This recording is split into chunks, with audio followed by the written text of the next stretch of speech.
umetumia uzazi wa mpango ila mpaka sasa hivi hauoni periodi zako, ukishika ujauzito unatoka. Hii imekuwa ni changamoto kubwa sana na inakusumbua.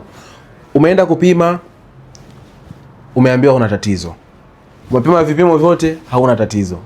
Lakini umeshauriwa na madaktari wengine, wamekwambia kwamba labda una changamoto za hormone imbalance. Ila mpaka sasa hivi ni kwamba haushiki ujauzito. Sikia nikwambie, changamoto imeanzia kwenye kemikali sumu ambazo zipo mwilini, zimesababishwa na huo uzazi wa mpango ambao umetumia.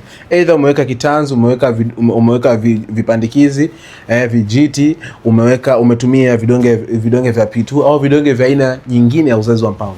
Sikia nikwambie, leo hii naenda kukuondolea changamoto zako zote, kwa sababu nakutambulishia package ambayo itakusaidia kuweza kuondoa changamoto zako ndani ya siku 60 tu kwa kutumia package hii kwa usahihi. Kumbuka, utasimamiwa na mimi, nitakusimamia mwanzo mpaka mwisho kipindi ambapo upo kwenye matibabu yako, na utakuja kushika ujauzito kwa urahisi kabisa.